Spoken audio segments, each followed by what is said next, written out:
안녕하세요. 서울 근교에서 11살 된 딸을 키우고 있는 애청자입니다. 누구에겐 우연히 만난 첫사랑과 재회하게 된 로맨틱한 이야기가 저에겐 배신과 치정만이 가득한 불륜 이야기가 되었는데요. 여기서 말하는 그 누구는 바로 제 남편과 상간녀입니다. 버젓이 가정이 있는 두 사람이 어디에서 어떻게 만나게 됐는지 알게 된다면 그 충격이 더 클 거라 확신합니다. 막장 드라마와도 같은 제 이혼 이야기 한번 들어보실래요? 남편과는 대학교 때부터 친구였어요. 가끔 만나 맥주도 한잔하고 연애 상담도 하던 편한 사이였는데 어느 날부터 저희 사이에 흐르는 기류가 이상하다 싶더니 남편이 고백을 해오더라고요. 나쁘지 않은 마음으로 가볍게 시작한 연애는 결혼까지 이어졌고 임신도 바로 되며 더없이 행복한 나날들을 보냈죠. 딸을 출산하며 아이가 어린이집을 다니기 전까진 제가 도맡아 육아했고 두 돌이 될 때쯤 아이는 어린이집을 다니게 되었고요. 어린이집에 보내기 전만 해도 여러 사건 사고로 걱정이 많았는데 우려와는 달리 아이는 잘 적응해 주더라고요. 덕분에 남편과 전 큰 지장 없이 회사 일을 할 수 있었고 그렇게 아이는 5살이 되어 유치원으로 옮기게 되었습니다. 어린이집에 워낙 적응을 잘했던 아이라 걱정조차 하지 않았는데 아이가 크면서 성향이 바뀐 것인지 새로운 유치원에 적응을 하지 못하더라고요. 등원은 남편이 하원은 제가 맡는 것으로 분담했지만 원에서 울고 불고 난리인 딸 때문에 회사에서 유치원으로 달려간 것이 한두 번이 아니었습니다.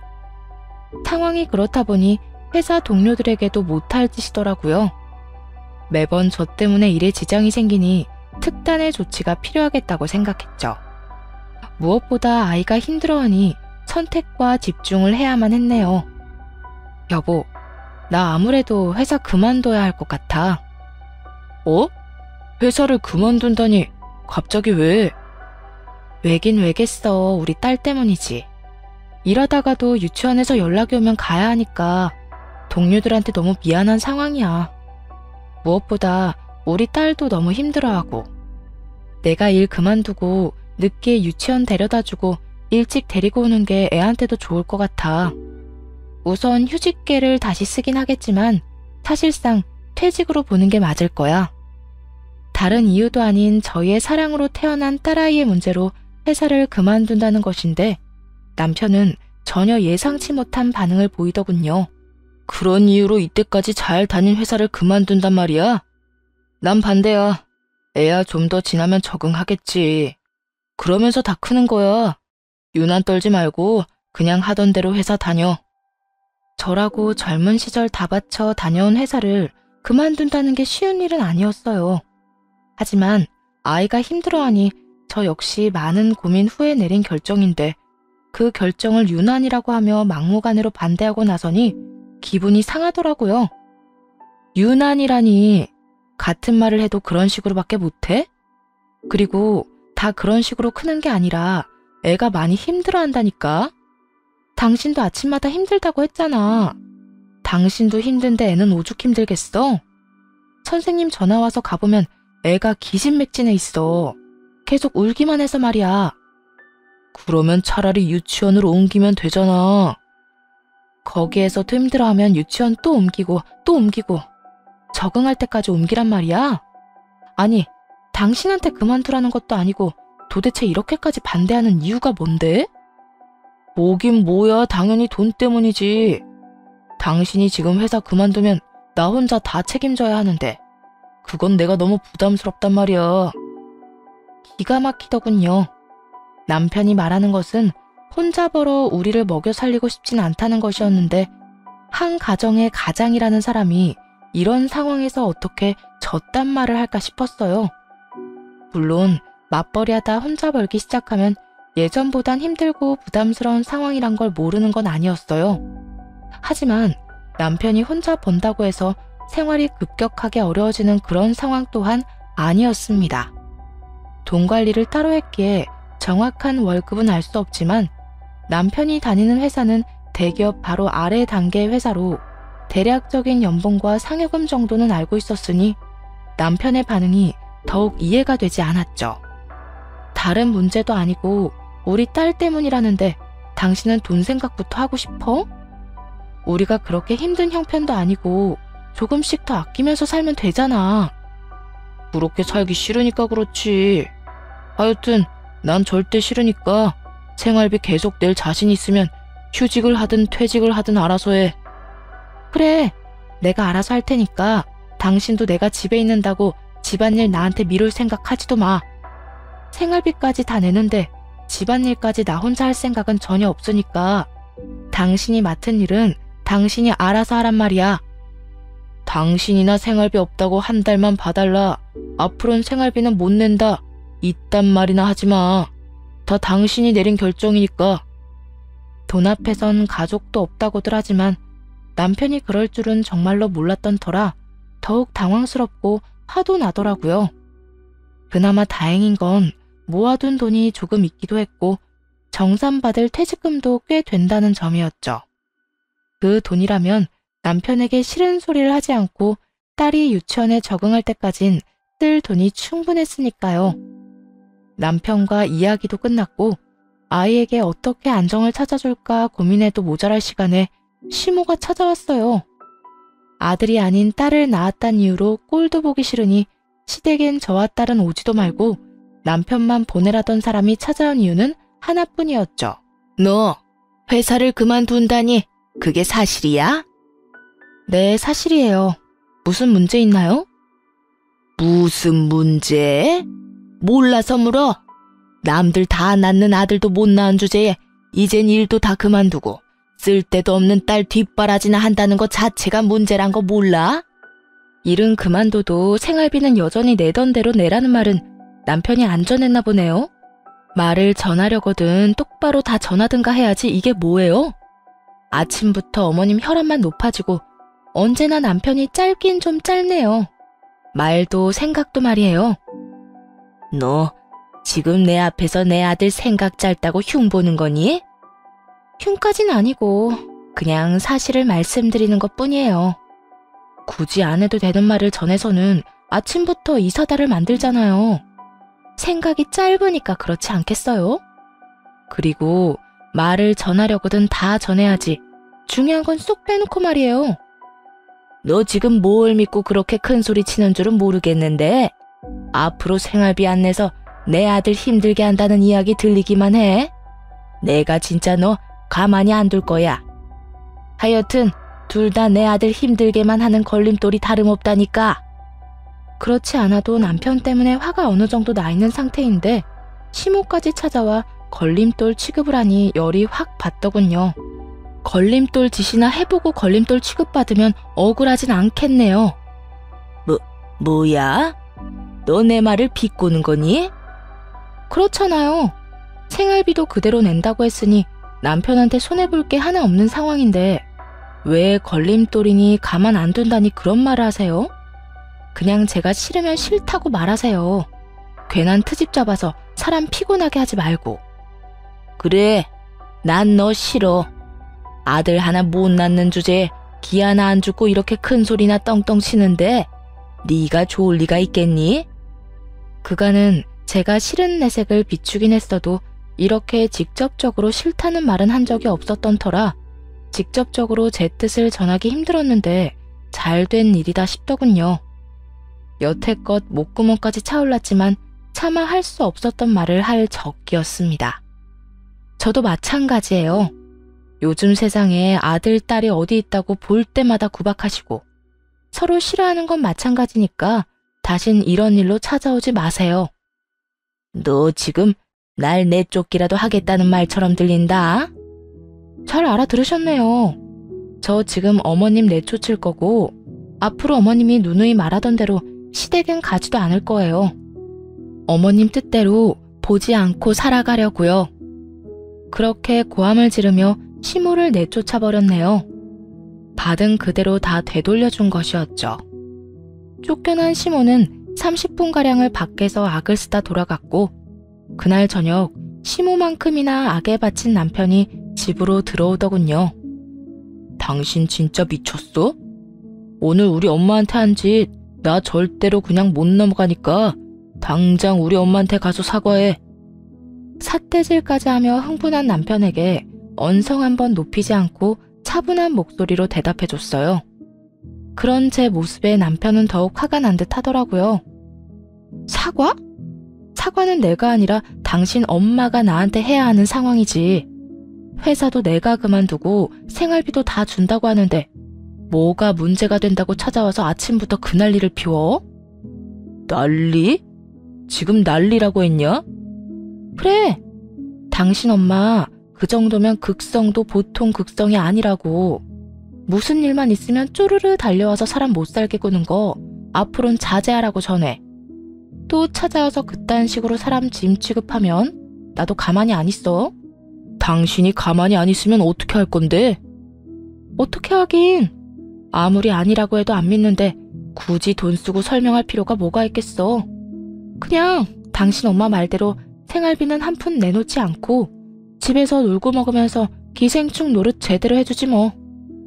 남편은 분에 찬 듯 저를 노려봤지만 쉽사리 입을 열진 못하더군요.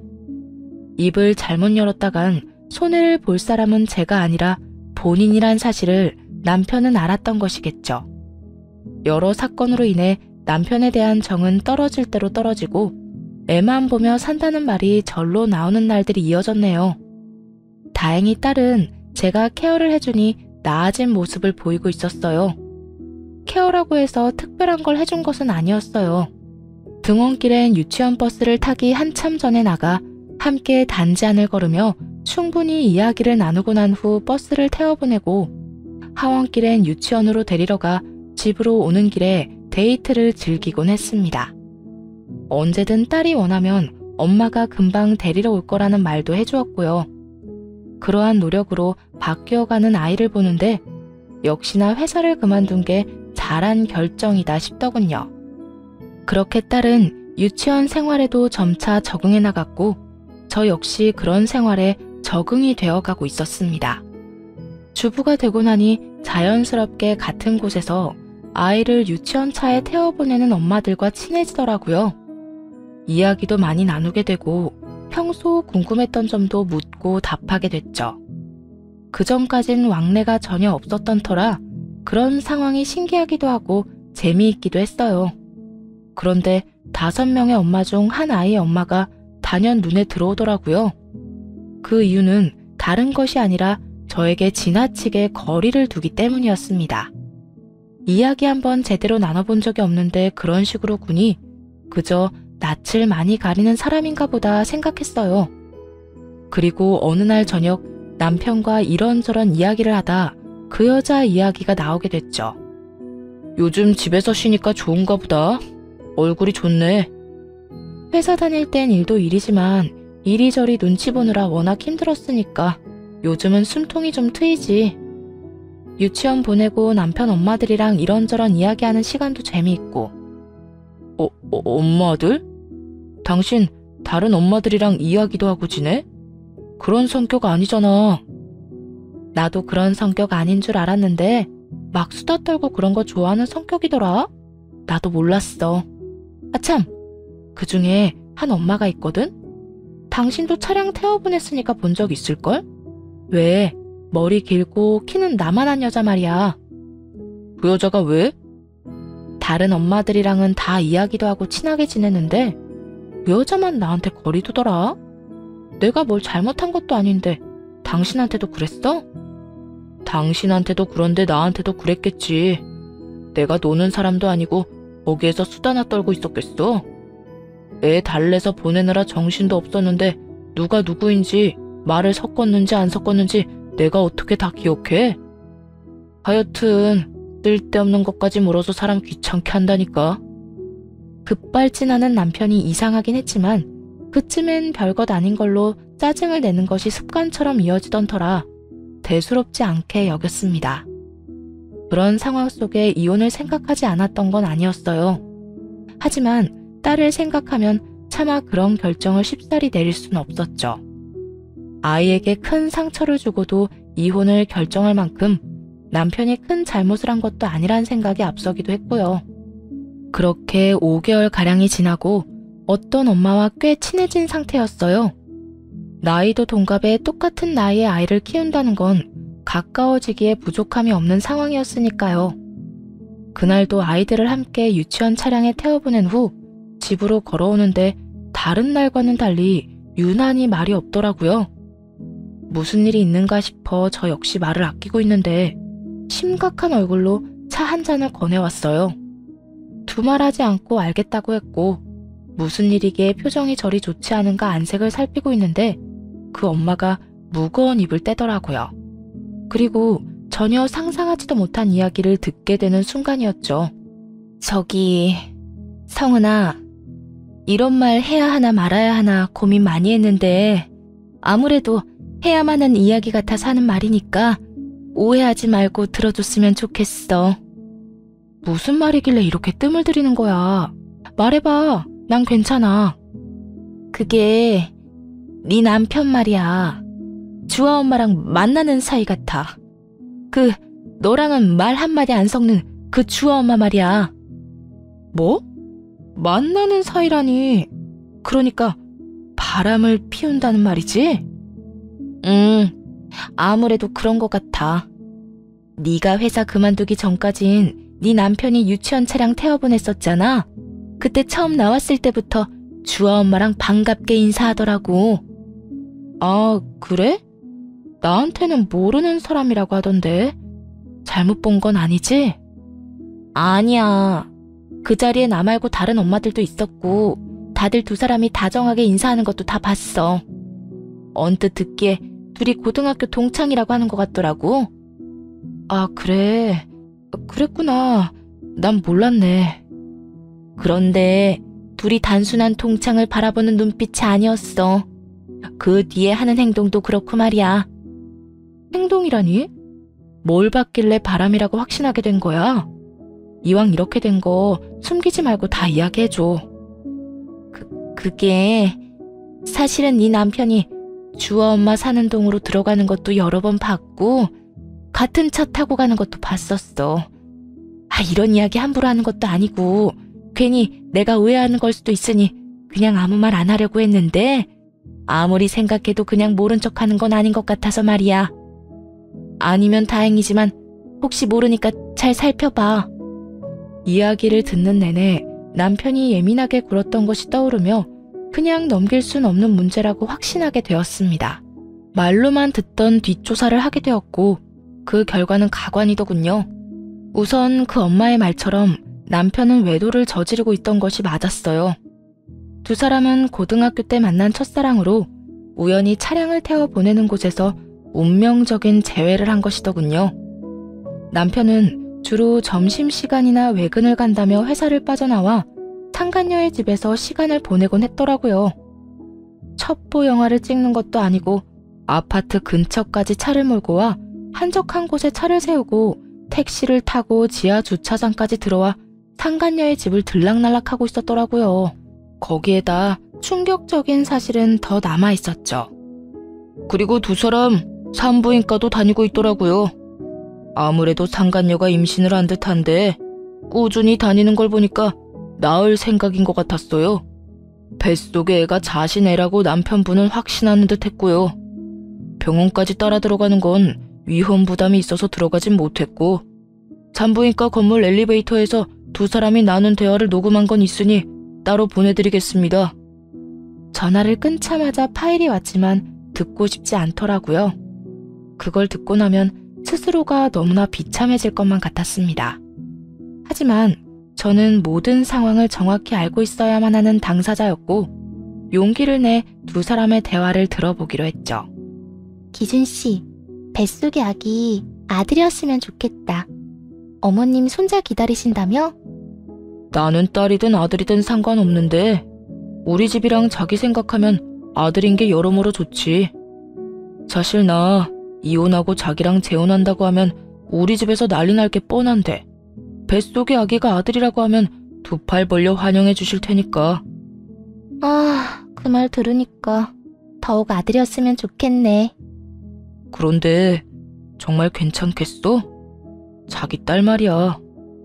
나야 아빠니 딸이랑 큰 정 없다고 해도 자기는 자기 배 아파서 낳은 딸인데 떼놓기 힘들 거 아니야. 아니야. 나도 사실 내 딸한테 큰 정 없어. 말했잖아. 지금 남편이랑 결혼까지 할 생각 없었는데 딸 생겨서 하는 수 없이 한 결혼이었다고. 나한텐 내 발목 잡은 애, 그 이상 그 이하도 아니야. 그렇다면 다행이고. 난 혹시나 나 때문에 딸이랑 떨어져 지내게 돼서 날 원망하면 어떻게 하나 걱정했거든. 그런 마음 가질 거였으면 애초에 기준 씨랑 다시 만나지도 않았어. 이혼 결심하지도 않았고. 이 애도 생기자마자 알리지도 않고 없앴을 거야. 그러니까 이상한 생각하지 말고 우리 이혼 어떻게 할지 그거나 고민하자. 우리 둘 다 조용히 이혼하는 게 쉽지만은 않을 테니까. 하긴 자기 남편만큼 우리 와이프도 만만치 않은 사람이라 갑자기 이혼하자고 하면 의심하겠지. 그래. 그러니까 괜히 불쌍하다고 다정하게 굴지 말고 쌀쌀맞게 대해. 짜증도 많이 내고.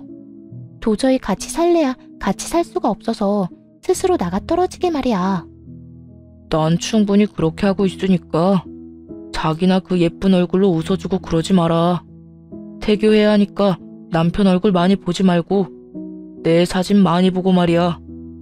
두 사람의 대화를 직접 듣게 되니 이야기만 전해 듣고 사진으로 볼 때보다 그 충격은 훨씬 더 크더군요. 하지만 그만큼이나 제 의지를 다잡을 수 있는 좋은 기회이기도 했습니다. 그때부터 차근차근 증거들을 모아 상간녀의 집으로 향했어요. 그리곤 현관문이 보이는 비상계단에서 상간녀의 남편이 오길 기다렸죠.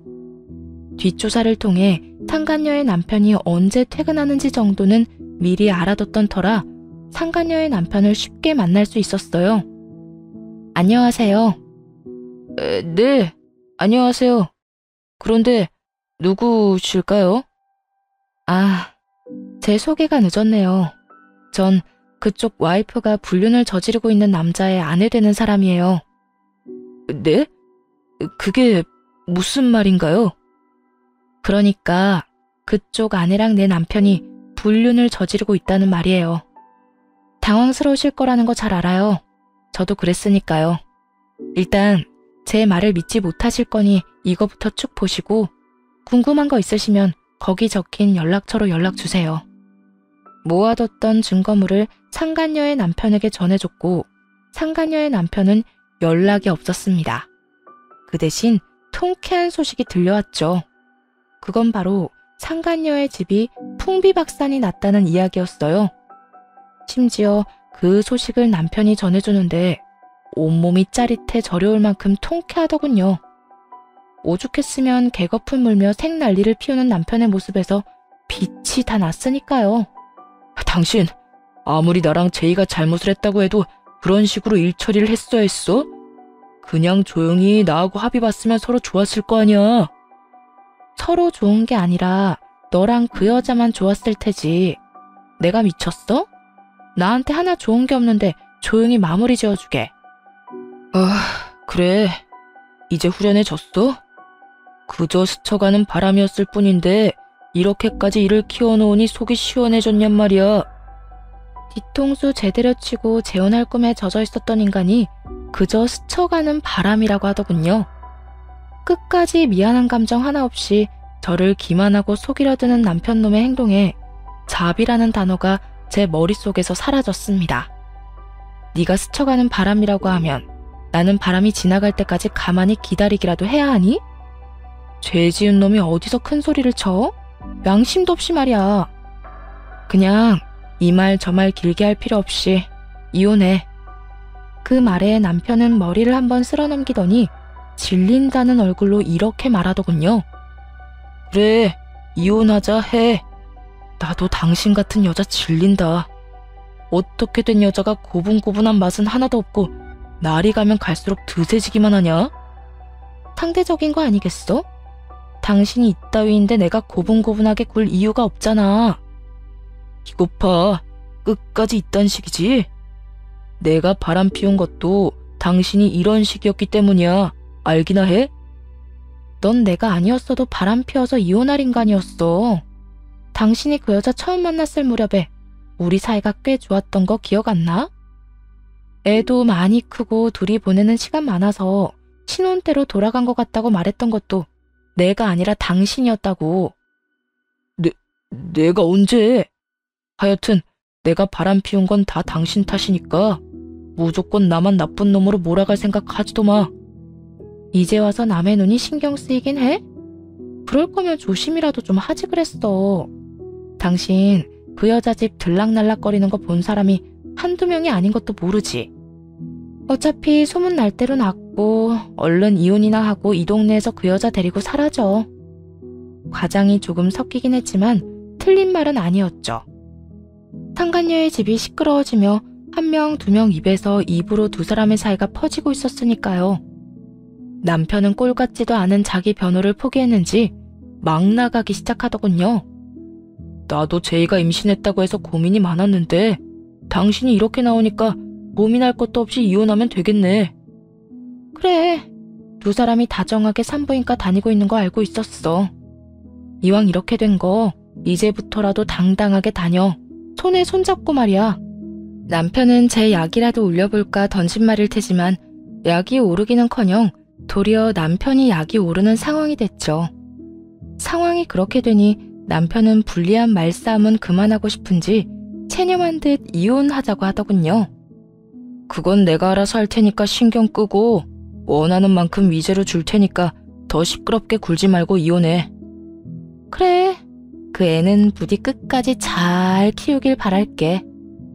비교적 쉽게 결론이 났고 저흰 바로 이혼하게 되었습니다. 딸은 당연히 제가 키우기로 했고 양육비를 포함해 위자료까지 한 번에 다 받았어요. 사전에 합의된 사항이라 잡음 없이 잘 끝이 났죠. 상간녀 소송도 마찬가지였어요.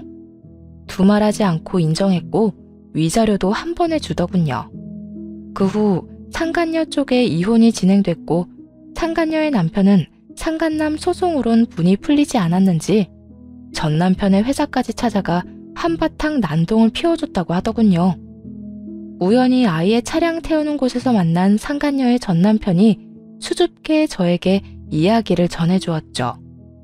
이야기 들었는지 모르겠지만 어제 그 자식 회사 찾아가서 멱살잡이 제대로 해줬습니다. 정말요? 저한테 증거 받으신 후로 아무런 연락도 없으시길래 그냥 소송만 하고 끝내시려나 했어요. 처음엔 그러려고 했는데 아무리 생각해도 분이 안 풀려서요. 그딴 자식이 그런 회사 다니면서 돈도 잘 벌고 또 그 돈으로 두 사람이 잘 먹고 잘 살 거라고 생각하니 그건 도저히 안 되겠다는 생각이 들기도 했고요. 그렇긴 하죠. 저도 머리채라도 잡으러 갈까 싶기도 했는데 양육권 때문에 실행에 옮기진 못했거든요. 덕분에 대리 멱살 잘 잡았네요. 감사해요. 아마 모르긴 몰라도 그 자식 그 회사 계속 다닐 수는 없을 겁니다. 퇴근 시간 노리고 찾아가서 사람 많은 곳에서 제대로 망신 줬거든요. 지금쯤 회사에서 권고사직을 당했든 그게 아니면 스스로 걸어 나올 수밖에 없는 그런 상황일 거예요. 상간녀의 전 남편의 말처럼 전 남편은 회사에서 나오게 되었다고 하더군요. 오랜 기간 준비에 어렵게 들어간 회사에서 잘리게 되는 건 정말 한순간이었죠. 미리 받은 퇴직금과 대출로 여러 위자료와 상간남 위자료까지 준 전 남편은 말 그대로 오갈 데가 없는 신세가 되었다고 하더군요.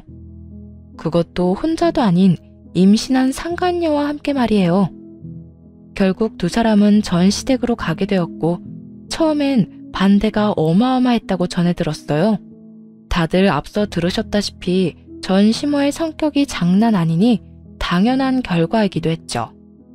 임신한 여자에게 내 아들 인생 말아먹은 나쁜 년이라고 죽자고 상간녀를 괴롭히던 전 시모는 상간녀의 뱃속 아기의 성별이 남자라는 것이 밝혀지자마자 극태세를 바꿨다고 하더군요. 얼마나 기뻤으면 이혼한 전 며느리인 저에게까지 연락이 왔더라고요. 소식 들었니? 글쎄, 우리 새아기가 남자아이를 임신했다고 하는구나. 이혼했는데 그런 소식까지 듣고 살아야 하나요? 궁금하지도 않은 이야기 전해주느라 전화까지 하고 고생 많으시네요. 어쨌든 축하는 드릴게요. 그렇게 아들 타령을 하시더니 어찌 되었든 소원 이루셨네. 그래, 이제 와서 하는 말이지만 처음엔 나한테 말 한마디도 없이 이혼했다고 할 땐 네가 그렇게 미웠는데 일이 이렇게 되고 나니 너한테 너무 고맙구나. 덕분에 내가 팔자에도 없던 손자도 안아보게 생겼으니 말이다. 네네. 그 마음 계속 변치 않길 바라고 또 바랄게요. 귀한 손자랑 행복하시고요. 혹시 눈치채셨나요? 제 말에 가시가 있다는 걸. 네, 맞습니다. 저의 진정한 복수는 끝난 것이 아니었습니다. 통쾌한 순간을 위해 기다리고 또 기다렸어요. 그리고 9달 뒤 전 남편에게 연락이 왔더군요. 울고 불며 말이에요. 내 인생은 망했어. 망했다고. 내가 그 여자한테 어떻게 했는데? 어떻게 이런 일이 벌어질 수가 있어? 왜? 네 애라고 믿어 의심치 않았는데 네 애가 아니기라도 해? 그걸 당신이 어떻게 알아?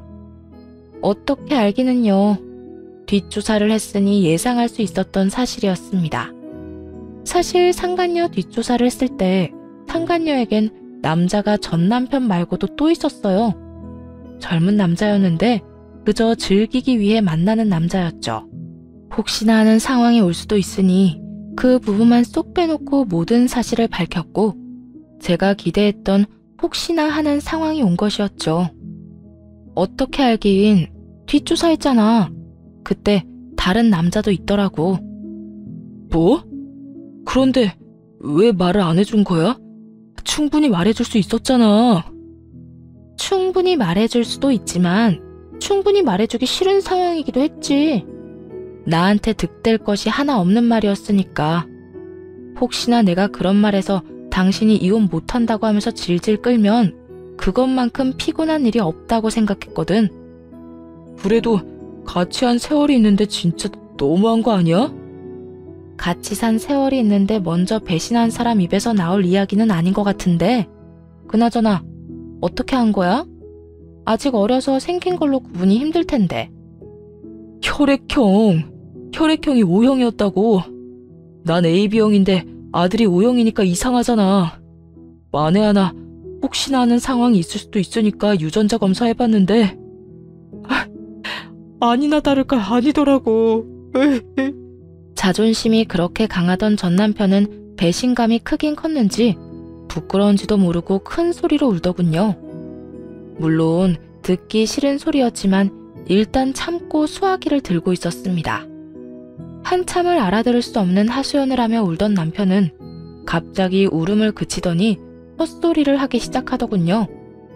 잘못한 인간들이 벼랑 끝까지 몰리면 꼭 한다는 급히 회개의 시간을 거친 후 자기 연민 그리고 구질구질한 사랑 타령 말이에요.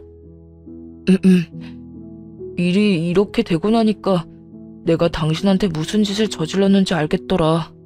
그땐 내가 정말 미안했어. 그런 식으로 당신한테 상처 줘서는 안 되는 거였는데.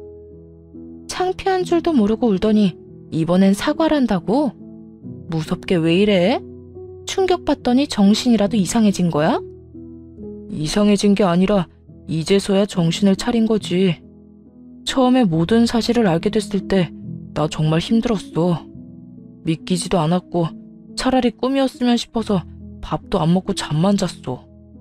그러다 보니까 당신 생각이 나더라고. 나도 이렇게 힘든데 당신은 진짜 많이 힘들었겠구나 하고 말이야. 도대체 무슨 말을 하려고 밑거름을 이토록 정성 들여 까나 했더니 오래 기다릴 필요도 없이 뒤이어 본론을 꺼내기 시작했어요. 그래서 말인데 우리 다시 시작하면 안 될까? 나 진짜 너무 외롭고 힘들어. 당신이랑 우리 딸도 너무 보고 싶고 말이야. 무엇보다 나 아직까지 당신 사랑해. 사랑이란 말에 울고 웃을 때가 분명히 있었는데 그 순간에 사랑이란 말이 소름이 끼치게 구역질이 나더군요. 사랑? 너 지금 나한테 사랑이라고 했니? 진짜 미친 거 아니야? 그래, 당신 입장에선 그런 생각이 들 수밖에 없다는 거 인정해.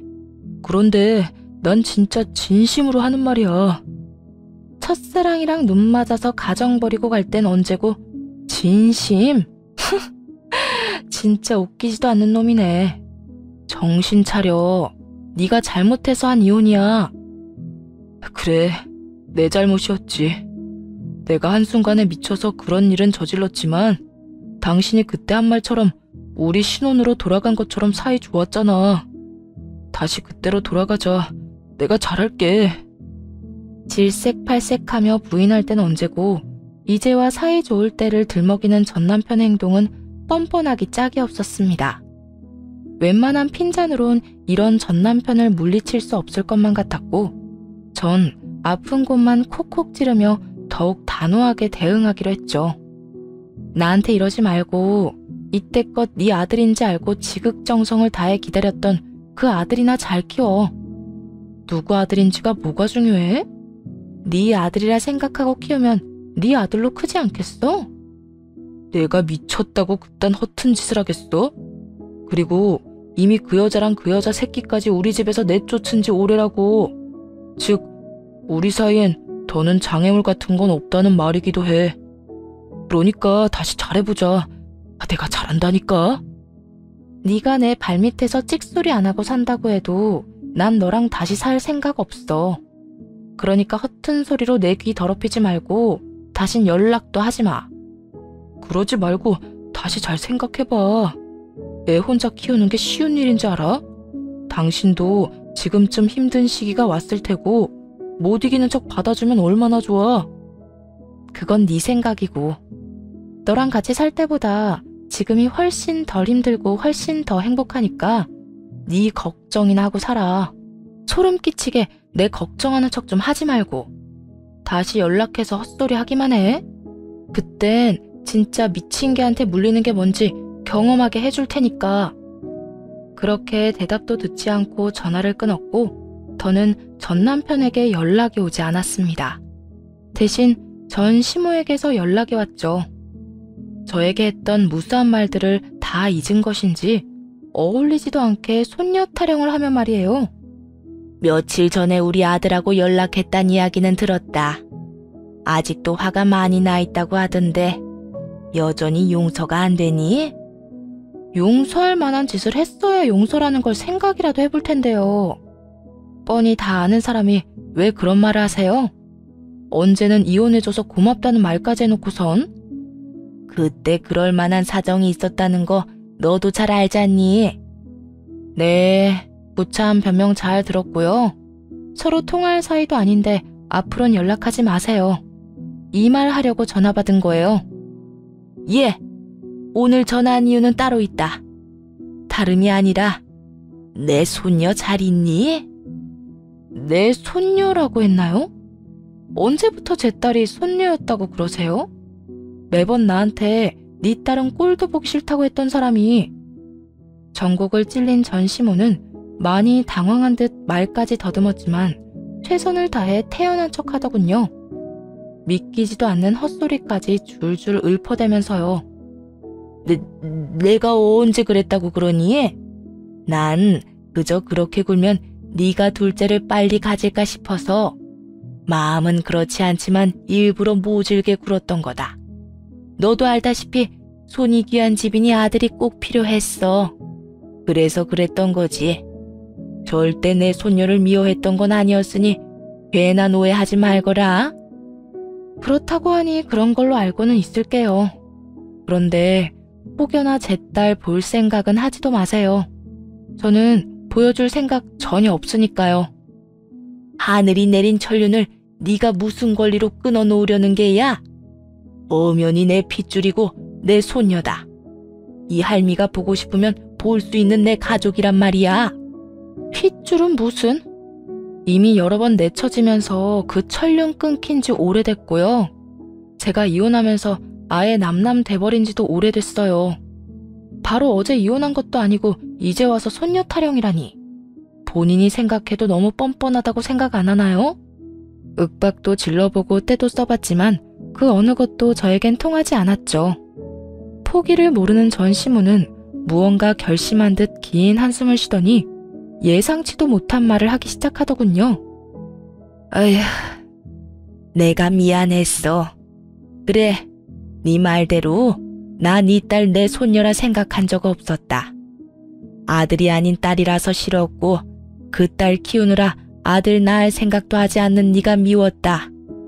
그런데 일이 이렇게 되고 보니 핏줄이 당긴다고. 그렇게 미워했던 내 손녀가 너무 보고 싶구나. 그러니 너도 노여운 마음 접어두고 이 늙은이 마지막 부탁이라 생각하고 한 번만 보여다오. 결혼 생활 중 전시모가 단 한 번이라도 제 딸에게 따뜻한 눈빛으로 대해준 적이 있었다면 제 생각은 달라졌을지도 모릅니다. 하지만 5년이란 시간 동안 전시모는 제 딸을 다정하게 본 적도 없을 뿐더러 아예 관심조차 없었던 사람이었죠. 그랬기에 전 확신할 수 있었어요. 이 모든 건 딸을 빌미로 저와의 만남을 이끌어내려는 전 남편의 개수작이란 걸 말이에요. 경기가 많이 늦었네요. 제가 모를 줄 아세요? 지금 이러는 거 전 남편이 다 시킨 거라는 거 저 다 알아요. 애 나이도 제대로 모르는 사람이 보고 싶기는 개뿔. 제발 적당히 좀 하세요. 아주 살짝 미끼를 던진 것뿐인데 전시모는 바르르 하며 확 물어주더라고요. 생각 없이 구는 것이 여전하더군요. 이것이 진짜?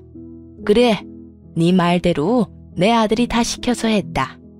내가 웬만하면 네가 이딴 식으로 나와도 참아보려고 했는데 넌 어떻게 그렇게 변함없이 싹수가 없어? 이러니 남편이 바람이나 피우지. 이하 동문이네요. 그리고 그 인간이 바람 피운 건 내 탓이 아니라 그딴 인간이기 때문이에요. 책임감이라곤 눈꼽만큼도 없고 여자라면 그저 좋아서 입 벌리고 따라가다가 뒤통수나 제대로 맞은 그런 멍청한 인간이요. 들어보니 그 애도 친자식 아니라면서요? 제가 그 덕에 요즘 두 발 뻗고 잘 살고 있네요. 통쾌해서요. 누군 그 일 때문에 줄 조상이 나기 직전인데 뭐가 어쩌고 저쩌고 해? 통쾌?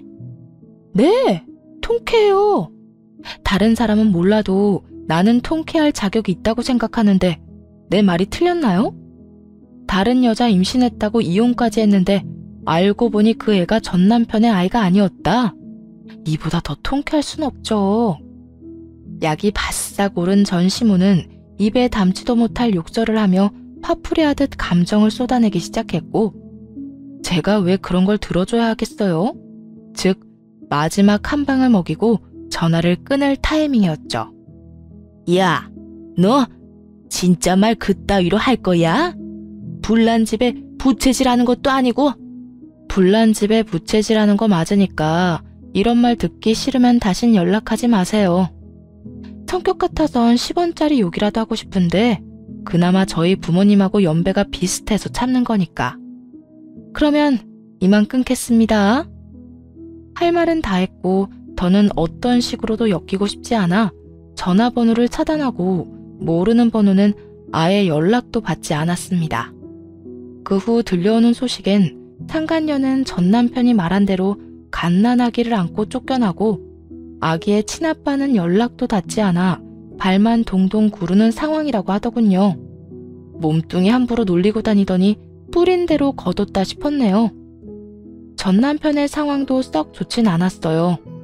믿었던 상간녀가 제대로 배신해준 덕에 전 남편은 겨우 취업한 회사도 나가지 않고 기껏 나가서는 멍하니 일도 제대로 하지 않았다고 하더군요. 결국 그 회사에서마저 잘리게 되었고 거의 폐인의 모습으로 하루하루를 보내고 있다고 전해 들었네요. 그 모든 광경을 지켜보던 전시모는 결국 고혈압으로 쓰러졌다고 하고요.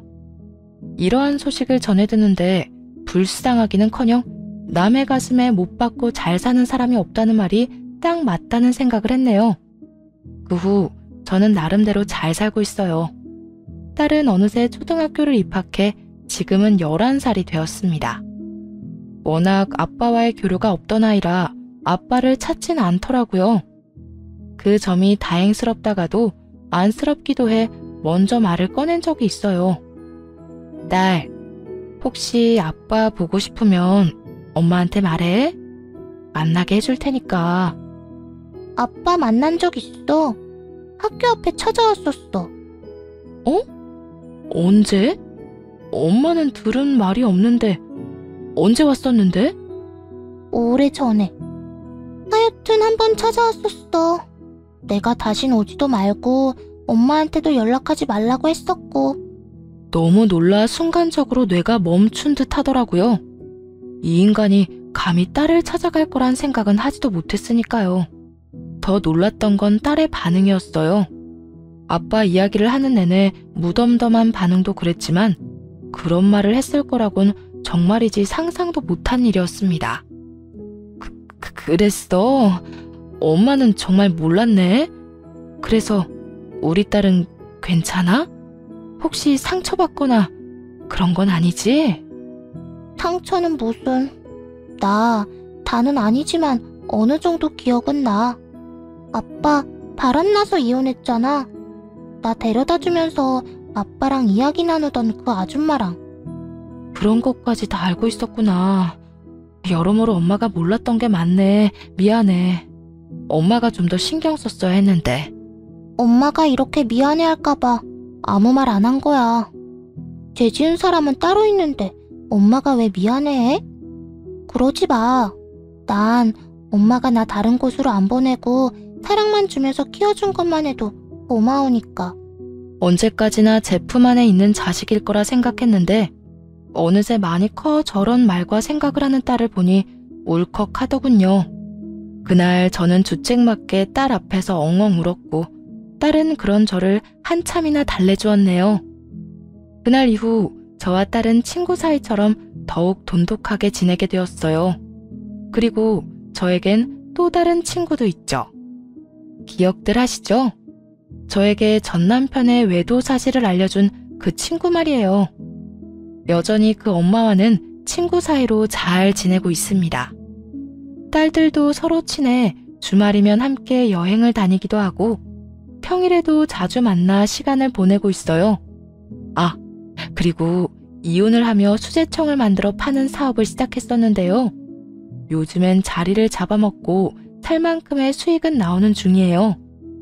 곧 가게를 열 예정인데 요즘엔 가게 준비로 정신이 없는 시간을 보내고 있죠. 제가 사연을 쓴 이유도 그것 때문인데요. 이미 새로운 삶을 잘 살아내고 있지만 이젠 정말 과거는 이곳에 묻어두고 더욱 새롭게 더욱 잘 살아가려고 합니다. 이렇게 긴 이야기가 끝이 났네요. 이혼을 할 때까지만 해도 잘한 결정이라 생각하면서도 이렇게까지 행복하게 잘 살 거라고 예상하지 못했는데요. 좋은 생각만 하고 희망을 가지고 열심히 살다 보니 이런 날이 또 오더라고요. 제가 이렇게 행복하듯 이 사연을 들으시는 모든 분이 늘 웃는 일만 가득하길 바라며 이만 물러가 볼게요. 감사합니다.